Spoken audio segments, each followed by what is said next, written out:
Here they go again. Here they go again.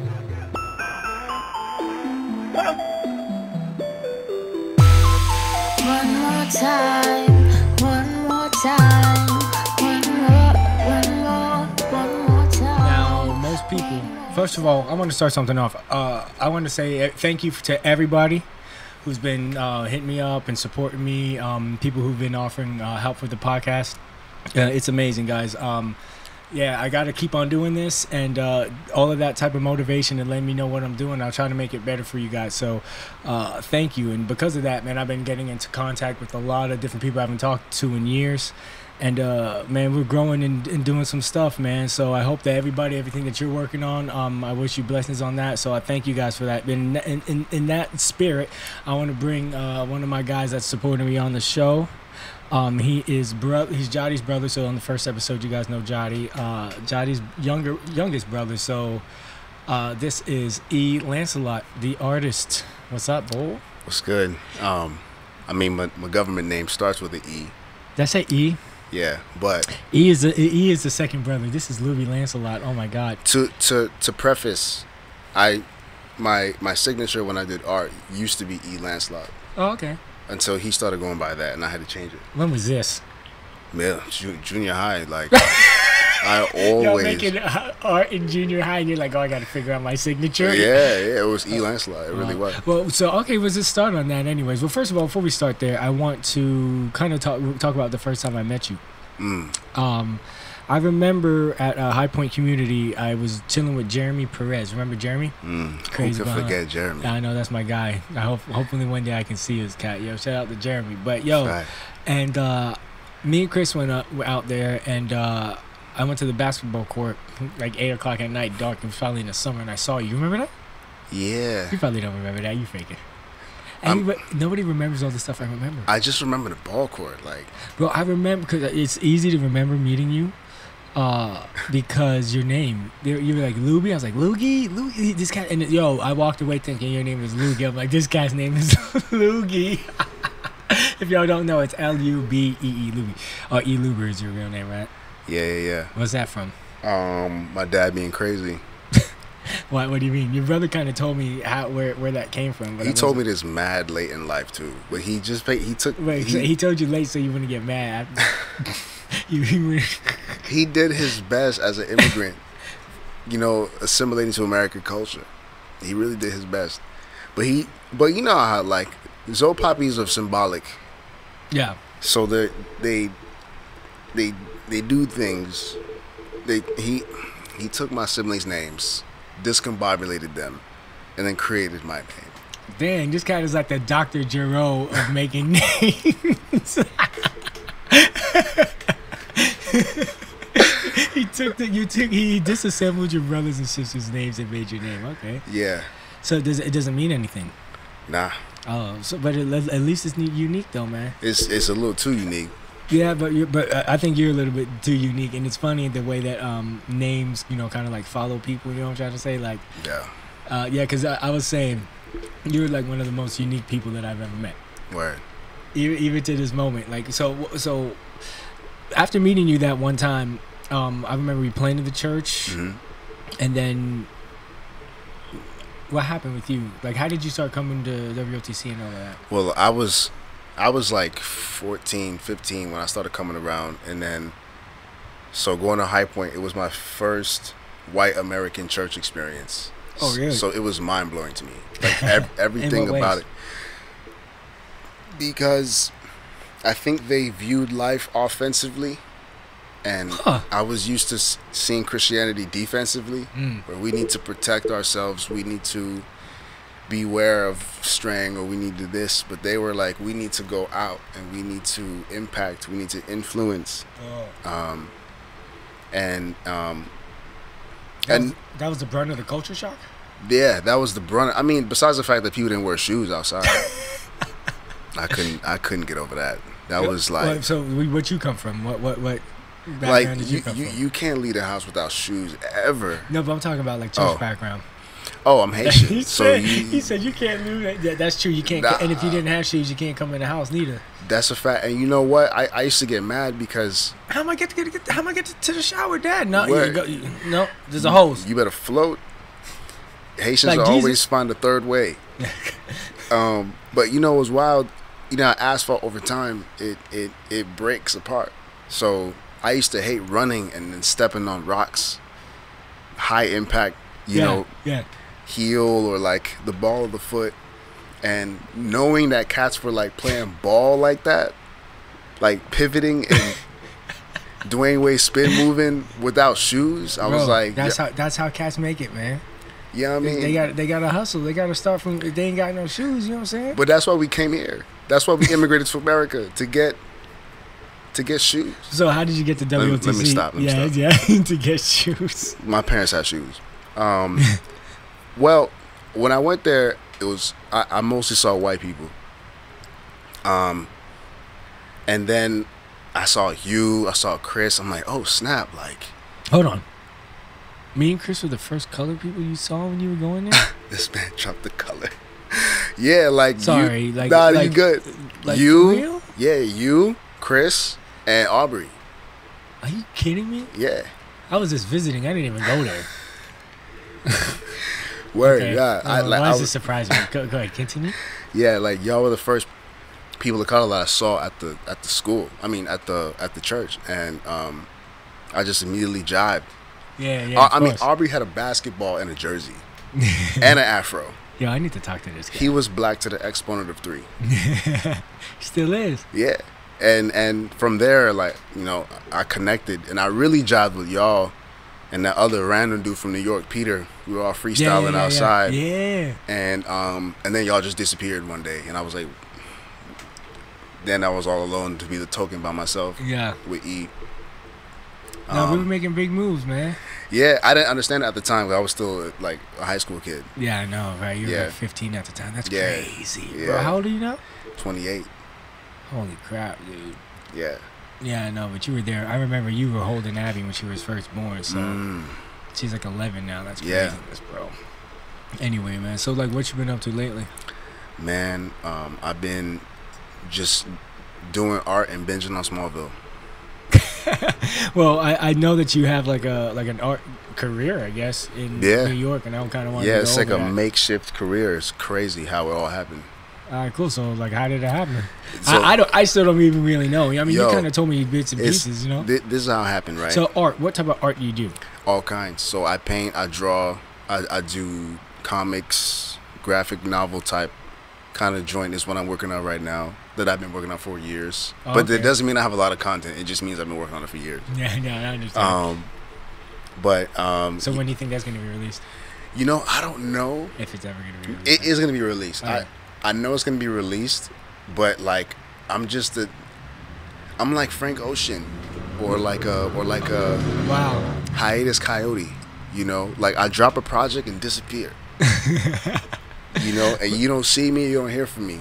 But trust, I'm working. Then I come and drop some more heat, and then I disappear even longer. But the last thing I heard that you were doing was like the Moose Daddy comic book. And how did that come? Yo, a comic strip. Moose Daddy came about because of and how would somebody get it? Can we still look at Moose Daddy? Like I mean, probably like there's the Instagram. Man, I haven't touched that in a long time, but What's the Instagram? Moose Daddy with 3 O's. Moose Daddy will be an anthology. It will be an entire story. Yeah. But I'm in the process of recreating I'm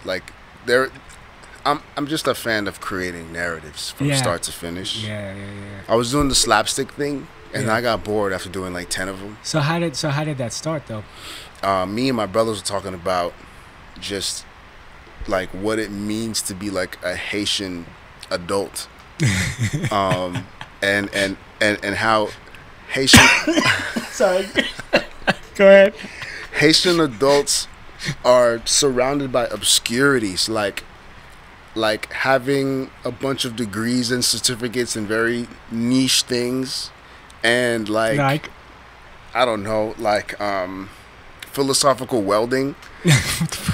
Okay. You know what I mean? Yeah. I mean, it might be a thing if you actually Google it. It'd be, or just they'll use like a box that used to be for a nutcracker to hold bread or something. Like just like they're all about repurposing things. Yeah. Which is how it was growing up from like in Haiti for and my parents, like what you did was you made your toys. Right? So but they not only made their toys, but like they made everything else. Like they're very creative people. And I'm like, how can I portray this? Like, how can I like kind of contextualize this for a different audience to take in? So why a moose? Because why not? Moose are stank. You know what I mean? Yeah. You just look at it and you're like, what are you? Like, so what's up with Moose Daddy? Like, why does Moose Daddy have to be stank? Like, explain the narrative. There's two questions I have. All right, the one is I want to kind of dive into what you mean by like you like crafting stories, but I want to kind of get the context of like how you got into Moose Daddy, but explain what it is and then how you got into it, and then we'll go into the narrative thing. Well, before that, there was a comic I was doing called Holy Antarctica. Oh, okay. But not like holy, like kind of set apart, but like there's holes in it. Like, sorry, that's funny. Like an expletive, like Holy Antarctica. Oh, gotcha. Right. And it was about these two penguins. But it didn't really have a plot. It just random things would happen. Like there was a comic that I did back in high school where the first panel you see two penguins in Antarctica, and in between them is this fresh orange tree, and they're just staring at it, and they're like, "What is this doing in Antarctica?" And then the next panel, another penguin just starts hugging it, and that was it. It was like it's supposed to be funny because one penguin is trying to deduce the situation logically. The other one is just responding. He's emoting like, oh my gosh, what is this doing here? It totally went over my head. It went over mine too. Like when I drew it, I was like, I don't know if I should laugh at this or if I should like just think about it. And because I want to be genuinely also a consumer of what I make. You know what I mean? So I don't always want to fully understand it either. Yeah, no, that's first of all, that's crazy, and I think that's usually how it works, because like you think you have one purpose for something you put out in the world, and then it does something else. You know, facts. Like I mean, even with children, you know, but yeah. So the moose things, moose is, so give me an example of like a Moose Daddy, and so you just started doing that on your own, like. Yeah. Like you didn't work for anybody at the time? Not when I was actually I was working over here at the Office Max when there used to be one. Yeah. And that before Office Depot bought it. Yeah. I was working at Office Max and I was coming home and I was drawing these comics and I made a good number of them, and then after that, through the hashtags and whatever, like I started getting like a few followers from around the world. Yeah. And I was like, wow, like, and they're like, and I can remember who they are, and where they're from. Like I had a follower from Australia, I had another follower from Japan. Yeah. And they were genuinely fans, and there were these two girls who were crazy about this character I made named Zubair, who like. Oh yeah, I remember. They were wild. They were wild about Zubair, and I remember asking them, what about Zubair do you like so much? And they were like, he can do anything. And that was my first introduction to like what fandom is. Yeah. And they made him to be something that different that I intended, and I was like, damn, it's kind of fire. That you did intend? I mean, Zubair he represents a side of me that's introverted. He doesn't talk much. He doesn't. But there's he has one of the biggest backstories in the whole story of Moose Daddy that isn't out yet. But because I'm still writing it. Yeah, and the purpose of Moose Daddy, like it's funny that like Japanese parents, like you said so you said the purpose is kind of like to, it was a conversation that you had with your brothers growing up like Haitian and then how to like manifest that in the world. But it's funny that other cultures got into it, and it's really funny that one of the girls was Japanese. Yeah, with like strict parents and stuff. Yeah. So I don't know. Have you thought about that? Thinking about the way different. like well, you said you wanted to kind of spread that I guess that feeling, that conversation, and somebody across the world kind of got it, right? Yeah, like so how did saw, that make you feel? They saw the potential in it that I didn't even see at the time. Yeah, it made me feel really good. It made me feel like I had a responsibility to lead people well. You know what I mean? With my own story. Wow. Because if they can come to a conclusion that drastic about something that we don't know about, then that means, what if I did have an agenda? They would eat it up, just as much or bro. Yeah, exactly, and that's exactly what I was talking about. So you came to the same conclusion, right. We were talking about earlier, before we started recording and everything. That's crazy, dude. Yeah, and honestly, and that's exactly I kind of went through the same thing, and I said this to Chris the other day. It's a philosophy I've been thinking about. That this is kind of gonna get us off track, but whatever. I think this is interesting what you're saying, because I kind of went through the same thing. That I have this concept in my head to help me orient myself, and meaning that just get my stuff, basically get myself in order. And the concept comes from the relationship of Captain America and Black Panther. This sounds so weird, but I understand. And some people may be like, this sounds weird, I'm getting like this thing from a movie. But I think you and me vibe in one way where like I see what narrative really is and what stories really are. They convey ideas that all humans at any time can relate to, like courage, or sacrifice, or right. You know what I mean? So anyways, all the love, whatever, hope, all faith, whatever, all these things that can that we try to apply in our lives are in stories and they're in our villains and they're in our heroes, and sometimes they're mixed and these right. reflect things about the world, right? That's what narrative is. So through when Black Panther came out, I came to this concept of having being a good king, and it comes from the scene when he goes into the ancestral plane. You see what I'm talking about? Well, so you remember what happens? Like, can you? When he kind of meets with his father. Not kind of. He definitely meets with his father. Right. Yeah. This is before he knows about Killmonger and all that stuff. He later talks to them, and I'll get into that later. He asked his father, how do you be a good king? And he said it's hard for a good man to be a good king, and that really hit me. First of all, just the concept of kings. Like, I think that the concept of king, like earthly king or king on earth, I'm not talking about God or anything like that, just on earth, I think is usually a bad thing. One person with one power, the ultimate power, is usually a bad thing, right? So the concept of okay, how do I be a good king? How do I, what is being a king even a thing to aspire to? But yeah, if you're wanting to use your power to wield it for good, hence Captain America. Okay, follow me here. All right, Captain America. The reason why the first movie, a lot of people don't like it, but the main theme I think of that movie. What do you think the main theme of the first Captain America movie is? Could you think about it right now off the top of your dome? I have the weakest memory about the Captain movies. Yeah. But it's not because they're not good. Yeah. I think they're actually some of the best ones. Yeah, exactly. I think the second one is amazing. But anyways, Winter Soldier, right? Winter Soldier. That one was so fire. I know it's like an espionage movie, but superheroes. It's weird.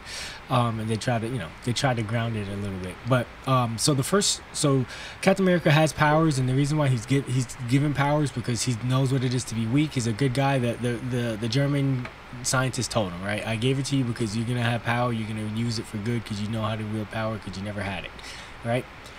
So Captain America,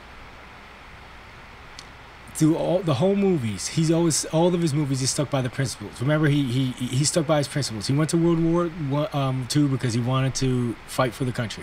He's, the principle of being American and all that stuff against tyranny, right? Second movie, he goes against the government because the government is tyrannical. And in the third one, Civil War, he's continuing to go against the government, right? So he's stuck with his principle the whole time as far as stuck who he was, So when I think about being orienting myself, I'm like, all right, well, I am a king in a sense where I have responsibilities as far as my wife, and that's a life, that's a human being, and I have 4 children, right? So I have a kingdom, and then my job and all this other stuff, like how do I rule that well? How where because I got to use a little bit of ego here and a little bit of grace here, and and love and always motivated by love, and that's those stories kind of hit me up. It's like it's kind of like what Jordan Peterson says about Matthew 5, the meek shall inherit the earth. Have you ever heard about that? I heard about it, but I didn't really hear him break them down.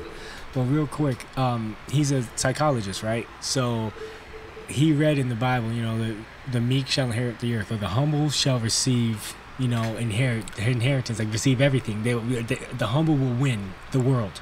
And he's a clinical psychologist. He meets with the humble all the time, the meek all the time, and they are, they don't make it. You know what I mean? So he's like, this is weird. He looked into the original language of meek, and what he said he found was that it's like somebody who has a sword, and they're really good at using it, but they don't wield it, and that's humility. Not like just being weak and getting beat up on. Word. But knowing that you can do something, but you don't have to. You know what I mean? And when I think about that concept, it's like, man, I think that, and not just for kings and queens or whatever, women too. Like we should understand that we have the potential to be powerful. We have to orient ourselves in that way, and like have a goal of like what we want to be, and then move forward. And I forgot what you had said, that because it was something that you had learned. You know what I mean? But that I use these narratives and. To the point where I was saying it to Chris the other day, and I was like bawling thinking about these principles. You know what I mean? As far as like, just look at Black Panther, for example, T'Challa. When he found out about Killmonger and he went to the ancestral plane, he told them straight up to their face. Facts. You know what I mean? You're wrong. He straight up yelled at them cats. You know what I mean? Talked to his pops, all that other stuff. You know what I mean? All the ancestors. You know what I mean? Like, he stood up for his principles. And I want to be a principled person, and I want to be able to, like, I don't know, have that kind of, have that mindset. So it's funny that what you had learned through that experience, and which I don't remember, which I hope you can bring up, like, goes with kind of like what I've been thinking on those terms. You know what I mean? Yeah, just sort of withholding certain ideas to yourself and learning how other people think for the sake of growth. Because I was telling you about the quarantine and how my mind kind of was. Well, go through that. Yeah. So as far as your job goes, and you sell art in New York, right? Yeah. So before we even touch quarantine. Yeah. So to condense this really crazy story that is my life, I moved to. Remember, I initially moved to New York 2015. Yeah, I remember. And then did you work for Black at the time? Nah, that wasn't me. That was my brother who was in Wall Street. I was nowhere near Wall Street. I was actually way out in Long Island working for my uncle in computers, which I have no passion for whatsoever. But I was doing what. So I went there 2015 and came back. And I gave it a second try, 2017, and stayed. So in 2017, I'm there again. And I grew up going to the warehouse, going to the store, back in high school. And I was just scheming, like, how do I get out of here? How do I go from Long Island to living in the city where I'm making connections and things like that. And, you know, I didn't have like a crazy impressive portfolio. I didn't know how I was going to get into the game or how I was going to assimilate to the pace of New York. So at this time, you already had done Moose Daddy? I did Moose Daddy, but no more than like maybe 15 to 20 comics. Okay. And I also put Moose Daddy to rest for a time being to start another comic, another potential story that the plan was to do something that took way less time to produce, to be able to streamline the process. But that ended up being even a bigger story than Moose Daddy. Okay. Called Semi Rock It Up on Instagram. Yeah. And I made a Say it again? Semi Rock It Up. It's short for semicolon Rocketeer, but Semi Rock It Up just sounds so much more dope. Yeah, it does. And so Semi Rock It Up became my expression of the loneliness that I felt in New York, assimilating from Florida to New York, the cold, the culture, the dynamic. How did it express that? Because it's about an astronaut who wakes up from hypersleep and he doesn't know what's going on. He doesn't know how he got into the ship. He doesn't know why the ship is communicating with him, why it's a sort of AI, why he has to do all these duties. He doesn't understand who he is. He doesn't know his name. And he's just figuring it out as he goes. And that's how I felt when I moved there. I felt like I was an astronaut floating in space, and that's how the idea hit me. So I would leave. I wake up at 6 a.m. and try to draw some stuff, write some stuff down. I'd wake up early and go to sleep late, and I'd occasionally be interrupted by my uncle to play ping pong, like at 4 a.m. because he was one of those dudes. Just like, come on, and it's 20 degrees outside. I mean, granted we're in the garage, but still it's mad cold. Yeah, and we're playing ping pong, and it's like, and it's not. We're playing ping pong. Yeah, I understand. Running around getting hot. He's competitive. Like he. Bruh, I'm picturing you just like in your drawers, tired as hell, just standing there with the paddle, like, bruh. What? Like, Unc, like, why are we? But you know what it did is it made us learn each other, and we jive better. So you're talking. Yeah. So my uncle had a Mr. Miyagi-esque procedure of education, or to educating, that I think was dope. So, anyways, long story short, I finally move out of there. I don't know where I'm headed, but and then I find out, oh, my cousin has a room in Brooklyn, in Flatbush, East Flatbush, where my parents first immigrated. Oh, okay. The same neighborhood, same exact neighborhood. In fact, my siblings, my older siblings' school was like right down the street from this apartment building. Yeah. And it was amazing just being there, taking a train. And because before I'm taking the Long Island Railroad 40 minutes to get into the city. Now I'm getting to the city half an hour, or sometimes the same amount of time, but it's different. So what were you going to the city for at that time? Like, I was looking for a job, and I finally landed one at Forbidden Planet, which is like the comic book mecca of New York City. Oh, okay. It's the oldest comic book store in New York City. Huh. And it's like you when you walk by the glass windows, you see a big old Terminator, and an R2 D2, and you walk in, you see the $1,000 figurines and mangas way in the back, all the issues of everything DC and Marvel, the most recent issues, all the way to the past couple weeks are on the walls. You got everything from Doctor Who to the White Knight Batman series. You got everything in there. You got all the Funko Pops, some of the rare ones. So you just walked in there and like, this applied?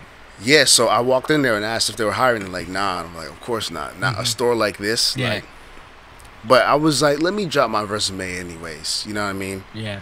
And I remember coming in like mad strong. I overcompensated. So like, you the manager? Like I just firm handshake. This dude's arm is like flailing as I'm shaking it. And then I got a call that the next week. Yeah. It's like, you still interested? Yeah. Come on in. And I got the job. That's crazy. Like a week after. All right. Did you let them know that you drew comic books? And yeah. So it's interesting being interviewed by someone who runs a comic book store he's interested in three things. One, what do you have knowledge of this stuff? Yeah. What is your knowledge of all this? Yeah. And I'm like, oh, it's there. Yeah. Two, they want to know if you're a team player. You know, like how are you with other people? Yeah. And I'm like, bro, I'm a 7 on the Enneagram. For you nerds who care about that stuff, like I'm cool with everybody. Yeah. And 3, they want to know how you are at customer service, and I'm like, come on, bro, don't even. How long did you work there? Like a year. And so what did you? Were you so you were trying to make it into the city? Yeah. Did you find a place to stay? Yeah. So you staying with your cousin? I moved in with my cousin, and then I'm taking the train into Union Square, every day right there, and then I'm literally wearing a Batman shirt, some sweats, and some Kyrie Irvings going into work, or some Timbs, some J's. It was crazy. I couldn't believe it. Cause I know my brother worked in the corporate scene in Wall Street, and then I'm over here wearing tees, you know. But I felt fulfilled, and I met so many weird, quirky people working there too. Yeah. Some people who had actually done some of those books came in. And, okay. Yeah, and I met a lot of people, and I was like marketing Semi Rock It Up every day on the low. Yeah. Like passing out a mixtape. You know what I mean? Yeah. And it was so dope. A lot of my faithful followers, they still follow me because I met them in Forbidden Planet. Oh, for real? That's awesome. Yeah. And they're in like East Europe or Australia. It's crazy. So then I want to interrupt you. I noticed like a theme that the first 2 things that you really worked on, I guess it was 3, because there was Moose Daddy, you had something before that, and Semi Rock It Up, right? What was the thing before that? Before Moose Daddy? Yeah. I think it might have been Holy Antarctica? Yeah, Holy Antarctica. Yeah. Like all of those like were expressing what you were feeling at the time. Oh, like, yeah. You know, and how they say that like you know that I guess it's just your art entertaining your life. How does that help you be able to process that stuff for yourself, like making your art? It helps me because what happens is you're hijacking personalities. What do you mean? So basically, a lot of times when you're doing character development, you're using common knowledge about different personality types and how they would react to situations, which is what makes a show or a movie so good. Because if a personality type is being true to that personality down to their healthiest state of being or their unhealthiest state of being, they're going to react like this more than likely or this more than likely. And the common consumer will resonate with either of the two, if not both. Ah, okay. And then, so now you don't have to just pick one, really. And you don't have to work so hard to figure out how would this character react to the situation. You're just using common psychology and understanding personality types to finalize what that reaction will be. So how does that help you? Are you like looking into your own personality type and I'm doing that, but I'm also thinking about like this character was inspired by this person in my life. So how would this person react to the situation, this plot point, and or a conversation that we had, a particular dialogue? How will that steer me to writing the ending or the beginning of this story? And it writes it for me. And do you ever find anything about yourself?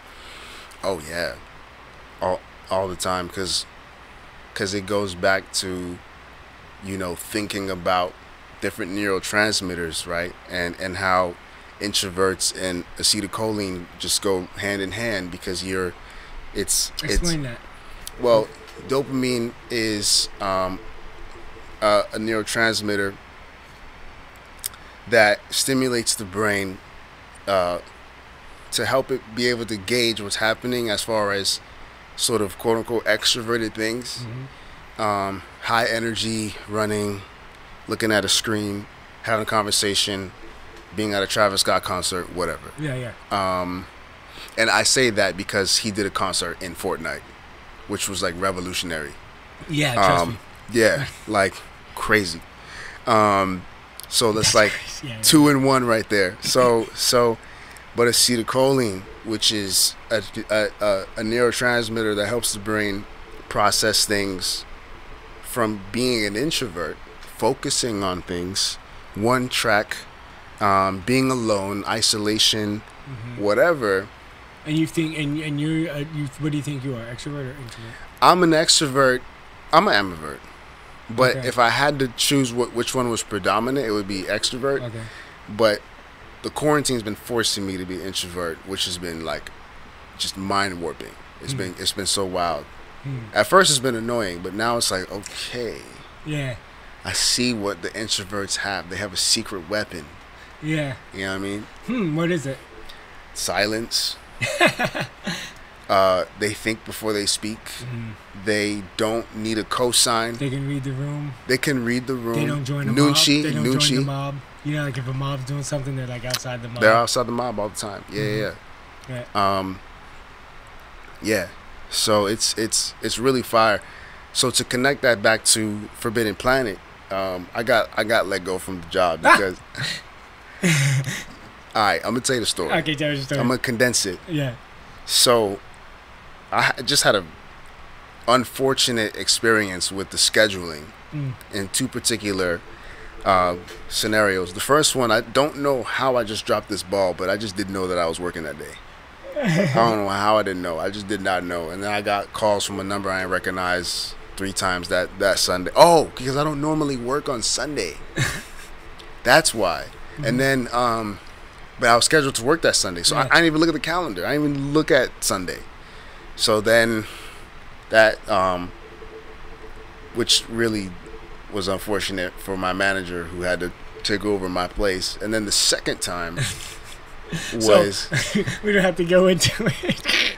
No, this is okay. Yeah. This is interesting. Okay, yeah. My scheduling manager, or the manager who does the schedule, he was going on a vacation 3 weeks in advance of making the schedule. So in my head, I'm like, who works retail and gets 3 weeks off? That's crazy. Yeah. Anyways, so the foremost schedule is in the place of where the current schedule is. Yeah. So the actual schedule of the day I was looking at it was 2 schedules back on the wall. I took a picture of it, which was the wrong schedule. And then you add up the dots. Yeah, man. So they did not want to let me go. Oh wow. They didn't, because I just added so much life to the store. When you walked in, I would introduce you to an infinity gauntlet piggy bank and say, fist pump. Yeah. And then some of the foreigners would be like, what is this? I do not understand. And I would follow them until they did it. I had a right to have fun. So what happened after that? As far as, all right, so you live in there. You're doing you actually promoting your art. So how did you get on the street? I'm promoting. Oh, so what happened was, so when I would leave that job, I would go to the train station, and in the train station, I would see this guy selling artwork all the time. So Union Square is like a hub of a bunch of different trains that connect all in different parts of the city.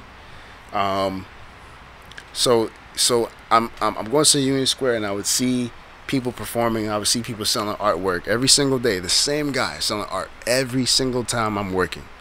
So eventually, this is a regular routine. So eventually, you walk over and see what he's about, and then, he's a cool guy. You know what I mean? And I meet him and chill or whatever. And then, so each time you see him again, you spend more time with him because you're familiarizing, right? Until one day, I just start to, I started seeing him above ground. Now I'm seeing him above ground, and then I learned that he had a family. That he had 2 kids at home, and he was the sole breadwinner in the house. Holy crap! And I'm like, how in the world? But then I'm watching him. He's selling art. Like, he ain't selling art. He's selling art. Yeah. Like, he pushing it. Yeah. Saw him sell a canvas for $100. Another one for $200. Another one for $300. Like, and I'm like what? Like, he's like, yo, this is what I do. And I looked at his bio, Princeton University, and I'm like, this is a unique narrative. So this dude was actually, he graduated from Columbia University and Princeton Seminary. Oh, wow. Right? Mm-hmm. And it's a lot of money in years. A lot of money in years. And his mentor was, I forgot, something Augustus Jones. And he was a friend. His mentor was friends with Dr. King. Oh, okay. Oh, wow. And he taught him all these things. So he was going to seminary and studying theology and all these other things. But he was such a gangster too at the same time. It was so weird. I had never met someone who also was in a similar track. Because at this point, I'm going to Redeemer. Mm-hmm. And, you know, I learned about Tim Keller from you guys and Billy and whatnot. And Redeemers is a Presbyterian church in New York City. And it's right by where I'm working and whatever. Yeah. And so these two worlds are meeting, and I'm just like kind of like mind blown that his theology degree is informing him. His art, yeah. His art, yeah. You know what I mean? And so he said, "Yo, I'll teach you the game. Do what I'm doing. I'll have you. Like, you can set up not right by me, but kind of near me, and just see for yourself. This is gonna change your life." Wow. Dude was right. I now became that street artist. But what do you mean? So in Smallville, when Clark Kent is, you know, when he does that thing where he runs really fast out of the scene, and then you hear the sound effect of him running. Yeah. That is for the viewer to understand he's moving really, really fast. Yeah, the sound. Yeah. But there was an episode where he had where you saw it from a different first person view, and he was there and just gone. Like, there was no sound. Yeah. Right? That's kind of how it was with me looking at street art. Like, oh, you're just a street artist. You're just you're kind of blasé. That's the common view of a street artist. But you don't see that. No, this is a full-time artiste who has earned his spot. This is his career. This is his profession. He's feeding his kids doing this. She's feeding her kids. That's doing crazy. This. That doesn't even sound like a possibility. Like, it doesn't. To tell my kids, like, yeah, you can do this one day. Word. It doesn't, especially because of the fact that he literally not only studied at Princeton, but he became a college professor. Okay. He became a professor, but he didn't feel fulfilled enough in that sphere of influence, so he took it to the streets. Yeah. So it's crazy because, right, it's the upside down kingdom, right, with a humility thing, right? So he goes down, and then he's getting crazy followers. Well, every day he's building up his base. When I first met him, he had like 500. Today he has like, 12,000. Because he just kept going on. And then I'm like right there with him. And then you get better, right? I'm assuming the art gets better and all of that. Yeah, the art improves. You start to make, little series. You start to create themes. You start to do commentary about life. And to give more context, we were in what's called Washington Square Park. Yeah. And it's surrounded by New York University. So you have all these, and NYU is a pretty good school. And you have all these students walking by to and fro, getting to their classes, professors, doctors, whoever. Then you got people who are strung out on what in the world all over. And it's all cool. Students are getting high. Whoever else is getting high. People are eating, rollerblading, skating. It's shaped as a circle with a fountain in the middle. Yeah. And we're like the regulars. We're the suppliers of art. We're giving discounts to the students. And then my mentor, Oriel became like a legend in the park. Yo, real quick, you said his name is Oriel? Yeah. Can you like give him a shout out? Give him like, can you find his art online? Instagram? Yeah, you can. Instagram OR1EL Oriel. Gotcha. Oriel.com. What about you? We might as well in the middle talk about. Like, I mean, I was gonna shout myself regardless at the end, but you could find me. Yeah. See if people want to make it to the end, bro. That's facts. At Semi Rocket Up, SEMI Rocket Up UP, and then Alatriki, which is all encompassing everything that I do. Yeah. Alatriki, ALLOTROQY. Cool. We'll go over that again. So, this cat put you on game. Put me on game. And so we did it to the point where there were people who would walk up to me, oh, I met you here, or I met you there, or I still have your piece from this, or I'm taking this piece over to Australia, or I'm taking this piece to Canada, I'm taking this piece to, somebody told me something crazy, Iran. Somebody took my piece to the Middle East. Like, it's crazy.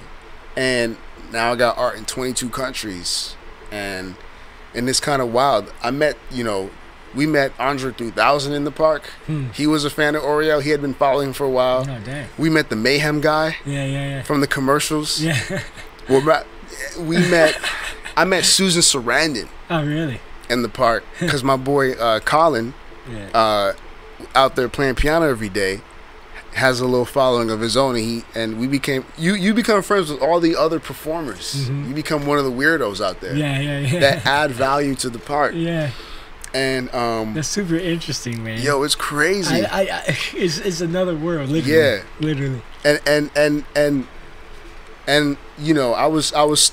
I was dabbling in ministry too. I was actually now kind of working at Redeemer, and I would leave my corporate office in Midtown and then get my table and go to the streets. Like, I loved the duality. Yeah. Until that project was now a wrap. Now I'm doing the artwork full time, and it was so freaking fire because I'm meeting all these people, and this one lady came and she's like, I've been looking for you because I bought a piece from you, and it was like Snoopy inspired piece.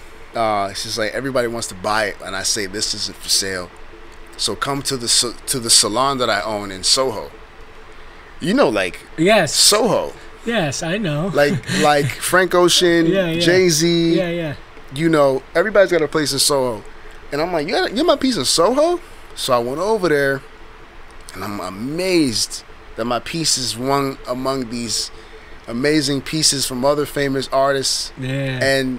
And she's the most proud of mine. And then so I got commissioned to do another one, and then I went to the store, and then she gave me the check. It's like $500 for this canvas that I did by this whoever person. Didn't even meet him. Like, and that really starts to change, your mind. What, money? Well, the money is dope. I know. I understand what you're saying. You're saying that you've monetized your skill. I've monetized my skill, Yeah, I get it. That's a whole nother, it is. Level. Yeah, leveled up. I even met, so there was one fateful day. This is a game changer. Like, so Oriel, right? He was getting in a lot of trouble with the park rangers. You mean like Boo Boo and freaking oh, damn. I can't think of his name. What's his name? Yogi? With the park rangers? Man. What the fuck is going on? Yo, bro. And they wore green. Son, they wore green. Yo. Hold on. So what's happening with Yogi and the park rangers? So they keep saying that you can't sell art without a table. Oh, wow. So they just want to give people tickets. That's apparently what it is. You don't have a table, bro. And O is, like I said, a gangster.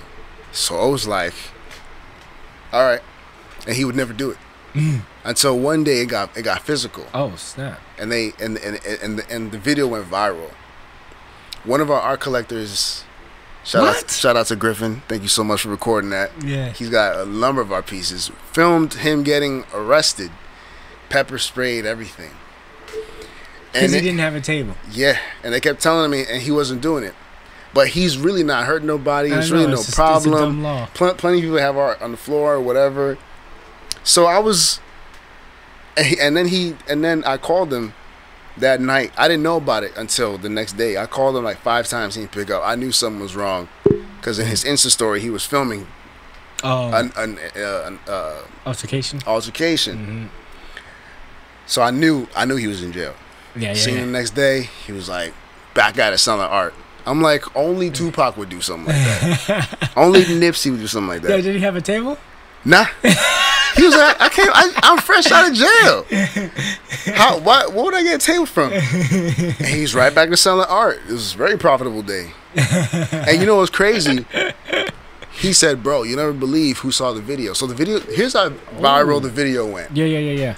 I bought a taxi with 2 crazy friends. Hold on. A yellow cab. You bought a taxi? I purchased a cab. Okay. To do a road trip in it. Oh, okay. So we drove all the way to Seattle. We cross country, drove through America. Me and 2 other friends of mine. They were white. I would not drive cross country in no cab with just black folk. I ain't trying to get the. You have all the black people trying to get a cab. Like, this one's gonna pick me up. I'm screaming, yo! All right, so, and it was dope. By the time we got to Utah, can't even believe I was in Utah. I'm walking through the mall, and I find myself in some store or whatever. There's a girl in there who was working in this store who saw that video. Oh, word? Yeah. That's how viral it went. So she recognized this cat? Yeah, she recognized him. Oh, wasn't with me, but she recognized because I told her, I'm an artist in New York City. Yeah. Say, would you happen to know about this artist that got? She's like, are you the artist that got arrested in New York? And I'm like, oh nah, Oriel? Yeah. Oh, that's my boy. Yeah. That wasn't you saw it. It's like, yeah. I was like, that's crazy. Oriel tells me, Swiss Beats just DM me. Y'all know who Swiss Beats is. Yeah. That's for y'all who don't know. He's produced everybody in the game, from Jay to Kanye to whoever else. Yeah. Been in the game since the 90s, and he married Alicia Keys. That guy saw the video and invited Oriel to Atlanta to do an event, and Oriel agreed. Called me up at 2 a.m. If you're trying to go, buy your ticket right now. I bought my ticket. We left the next day. Dang. And now I'm meeting Swizz and 21 Savage. And I'm just kicking it in the back. Fully sober. Fully hype. Can't believe I'm there. Yeah. It was so dope. And I can't be fully sober right now, yo. But real the quick, man got a crown. Yeah, you know what I'm saying? We kings some kings, so we got a crown, you know what I'm saying? Yeah, thing. Go ahead.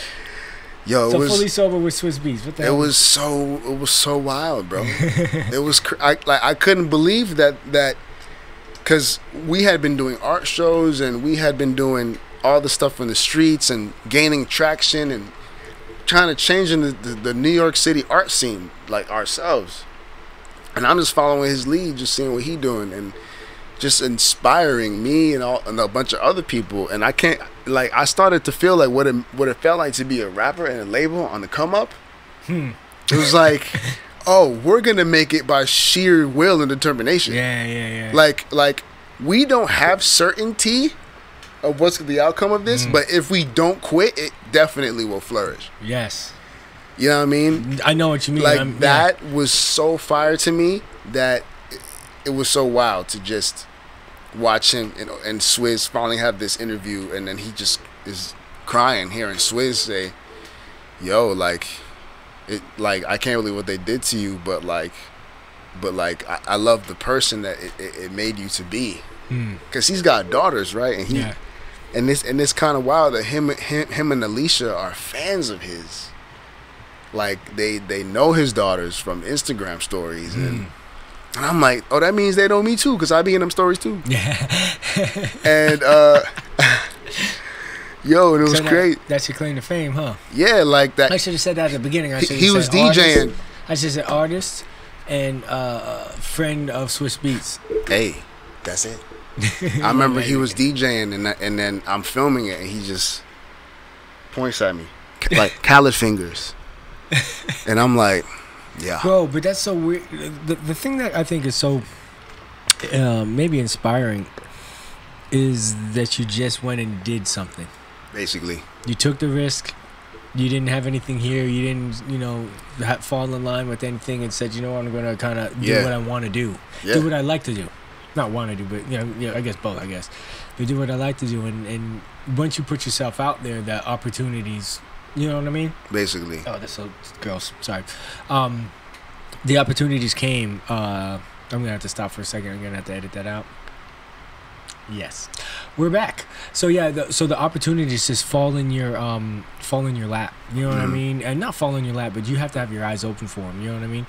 But I think, but my point of bringing that up is, a lot of times, fear stops us from even making that first step, and then you won't be. You're not in. You're not selling your art in Soho. You're not in Atlanta just off a whim. With Swiss Beats, you know what I mean? Without taking those, you just here working at freaking Office Max that doesn't even exist anymore.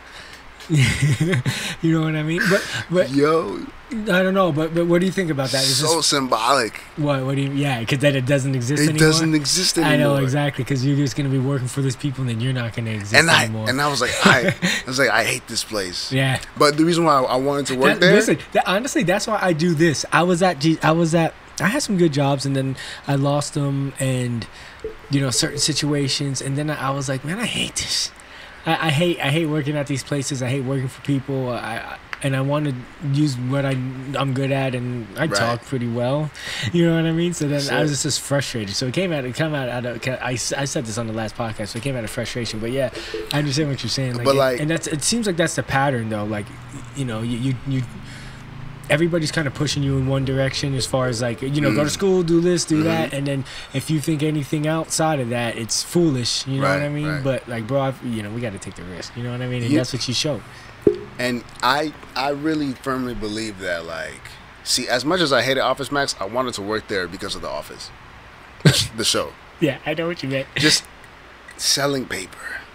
I can't believe the premise of the show is surrounding the fact that you're selling paper. You know what I mean? No, I feel you. So it was like kind of a comedic thing. But just, even though I say I hate this place, I enjoyed the fact that it sucked. Because it fed the hunger to go above and beyond and to leave that place. I did not enjoy it. You know what I mean? I feel like if I was being tortured by somebody, I would want to leave too, but I would be like, well, I enjoyed it because it made me want to leave. I'm like, no, I felt like it was torture. You know what I mean? I feel like, I don't know. I'd want to get into it. We'll get into it a lot more, and I already kind of talked about it other times. But, I don't know. It's just kind of like being free. Mm-hmm. I don't know. In some certain personalities, you just got to be free, man. 100%, bro. And hopefully, we can keep on moving forward with what we're doing. So what's up? So how did you get from street art, Swiss Beats to now you're in my garage in Port St. Lucie? Yo, so no, other than the fact that you love me. These are facts. Yeah. I got a call. I got 8 calls. 8 calls, okay. From my pops. Scared about the pandemic. Okay. You need to leave Port St. Lucie. All right. I mean, you need to leave New York to come over here. Every day he was calling me. Several times. Finally, I just agreed. Yeah. Because New York was shutting down anyway. Mm-hmm. So yeah, you're not gonna. Yeah. I hopped on one of the last planes that was leaving New York for a long time. Jeez. And then, now I was stuck in PSL. Stuck in PSL. Stuck in PSL means... it means a lot of different things. It means a lot of different things. Listen, and anybody who's lived in PSL, which is everybody who's freaking listening to this podcast, knows what the hell that means. That's a fact too, bro. Mm-hmm. Vanilla Ice is stuck in PSL. Damn. You seen him around here before? Nah. I've never seen him around here. He gave some lady some money a couple of weeks ago. Uh-huh. For something. She lost something. And I'm probably so insensitive. It felt like some COVID thing and so awesome, and he paid for her house or something like that, but I don't remember. Right. Vanilla Ice around here. Yeah, nah, it was Sorry. Yeah, it at first it was like, I don't want to be here. I work so hard to not be here. Why do I got to be here? I was just complaining. And then I was like, well, complaining didn't get me to where I got. So why would I start that now? I might as well put my mind back into that place that I was in. Hold on 1 second. Was it not recording? Not the whole time, it was. And all of a sudden it just stopped. I don't know why. And I don't know when. But I've been looking at it the whole time. Why does this happen? Why does this happen? Oh, my bad. That's you. Alright. So you probably don't remember the last thought, but it's okay. Yeah, I felt like I worked so hard to not be here. Now I'm stuck here again. Like how it was when I fought to not be here. Yeah. Let me do that again. Yeah. I worked so hard to not be here. To be in Port St. Lucie. To not be in Port St. Lucie. Yeah. To get into the city, working hard to stay there. Yeah. And now I have to be in Port St. Lucie again against my will. You have to involuntarily That's it. Leave against your will, yeah. And that was the frustrating part. But a second thought came to mind. I could complain, or I could just use what's around me to build and reconstruct a new narrative to prepare me for whatever. Because I was looking at like, dang, I might not even end up being able to live in New York anymore. And then that got me in a weird existential place. So I was in just a weird space, a headspace, all the way through. And then as things seemed like they couldn't get worse, New York was now on fire. Yeah. Because it was protests. After. Were you thinking about going back before all that started? Yeah, I was like, well, hopefully things will start. I mean, people were trying to hypothesize what would happen after, and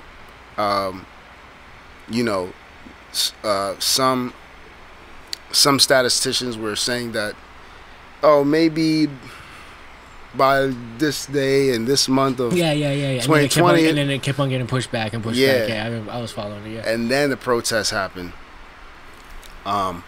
And I was like, dang, I'm never gonna be able to get back there. But then I got to a place where I was content with it. Yeah. With not going back. That didn't mean that I would stay here the whole time, but because I've already been kind of thinking, what would California look like right now? Like if I up and left and went over there and did something crazy over there. Start all over? Yeah, I got a cousin out there. Okay. You know, I got two. Yeah. One is signed to Issa Rae's label. Nice. But yeah, so it was just kind of crazy how everything was kind of going, and I was just kind of content, but then I was like, I'm gonna actually have to try and stay. Let me see what happens. Because when I get scared and obey the fear, my life is trash. Yeah, bro. Yes. Every time. But it goes back to what we were saying about taking risks. You know what I'm saying? Right. Like, I just realized that fear just always leaves you in the same place. And the fact of the matter is that every time you're afraid of something, it's something that if you face it, you're going to come through better. You know what I mean? But fear always leaves us back, man. Facts. That's, and that's what I was saying about this podcast. I don't know if I told you this, but like, and it just kind of like perfectly fits with what you're saying. And I want to ask you, say this one thing and then ask you one last question. Like one of the reasons why I wanted to do this podcast was to, and I put this on in the group the other day in the Facebook group, which I don't. Are you on Facebook? It doesn't matter. On the Facebook group, like, I just want to like remind people through talking to regular people that basically you can change history, you can change the world, and you can change your life, and at least change your world, right? And what you did was a perfect example of that. You had maybe more freedoms than everybody else, but not everybody's called to do what they're supposed to do. And I think that, like, so I want to commend you, even though I know you're gonna be like, it's not me. I just kind of went out there and God kind of made it happen, right? So I want to commend you and be like, man, like, being an example of like putting yourself out there, putting your art out there, because when you make stuff, it's hard to share with people. You know what I mean? And if it's good or if it's not, and then just everything that you're doing, and to be real honest with you, like, there's a couple of people on my radar that through like the last 5 years that were doing art, that I kind of got like that competitive jealousy, like, man, this guy's free to do that. You know what I mean? Like, I want to do something like that. So in a sense, it inspired me. You know, like the inspiration of jealousy. Not like, oh, I want to see him fall. Like, oh, I need to do what I need. I need to start doing stuff. So, you know, with that being said, what is the purpose of your art? To camouflage as much as it is to reveal. Right? And camouflage what and reveal what? Your purpose as an artist is to help people see what's hard to see. In society? In society, in whatever arena that you're in, your job is to highlight things that were overlooked, but not too overtly. Yeah. It's got to be subtle. Yeah, I hate. Most Christian artists like that, just too overt. Oh, mad cheesy. Yeah, just hella fondue. Yeah. No. Yeah, no. My art is used to challenge that idea wholeheartedly. And before I even get deeper into that, I don't really like to share what I'm doing while I'm making it. Yeah, no. So people don't know I was doing all this stuff. You won't find it on Facebook. You won't find it on my Instagram. I made a whole separate Instagram to rebuild my life with a whole new fresh set of followers and people who are supporting, who don't know my personal life, who don't know my other Instas or my other whatever. So is that the reveal part? Yeah, because art it's so weird, because it's the purpose of that is so that you protect yourself from premature exposure. Premature exposure is the worst. It's like when a song gets leaked that's not even done. It's like the song is technically like you just want to throw it out because you have formed opinions around something that's incomplete. Now it's tarnished. You've already decided what it sounds like, and it's like, so you have to recreate it in some way, shape, or form. In my case, that's why when I'm ready, that's when I want it to be exposed. But when I'm doing the art, sometimes I don't even know what I'm doing or what I'm trying to accomplish. I just want to be able to process what's hard to process in this hemisphere of the brain with a different form of art, with a different expression. Maybe don't put this in words, put it in photos. So is it more of you or like you working through things, or you trying to It's both. I'm working through things, and I'm also trying to hijack the consciousness of somebody else working through something. Nice. No, that's good, and I like the purpose of that. And you're trying to reveal stuff about about consciousness that will kind of clarify life. Yeah, I had a panel that I did that it's like a 5x7 panel that you buy Staples, Walmart, and I buy the oil markers, and I just wrote, to be honest, it'll probably take some time. That's all I wrote on it, and I put them in plastic and I have them on display for people to buy. And there's a college student who walked up and she read it. She was like, this is speaking to me so hard. And when I woke up that day, I had wrote that down because I was going through it in my whole mind of everything going on with me and the art, and is this going to work? Even after you meet Swizz, even after you do all these things, you got to keep going and reinvent ways. You have your bad days and your broke days and whatever days, and you want to quit. And I've been listening to a lot of Gary Vee, and it was he inspired those words to come into my head, and I wrote that down. And now this college student is reading it, and she's just getting so hit up by it that she's actually having a hard time verbally articulating it. Yeah, what she's thinking, what she's feeling. Yeah, and she was giving herself a pep talk. Like, she was like, yeah, I just need to... And she's talking to herself. Ooh. She's talking to herself, because I like to document these sales. Yeah. And I watched some of them. Yeah. A lot of them, actually. And I'm just like, what? Like, this is so fire. And to me, that is probably the most fulfilling part about it. There it is. That. So if I can make a living going to the park every day to film people react to something that I made because I was going through something, and then now I'm watching them wrestle with what they're going through, with what medicine I created. Yeah, there it is, medicine, yeah. Now I know my life is fulfilling. Because it's not just for me. So you're fulfilling through like your healing. Yo, speaking of healing, I put a knife through my hand. I was trying to cut a mango, cut my hand. Speaking of healing, bro. Do you think he's Samurai Jack? Yeah, listen. If I was Samurai Jack, I wouldn't do it. A lot of people think that I'm smart. I'm proving to you, I don't even know how to cut a mango, and I got to cut that. Not today, Samurai. Yeah.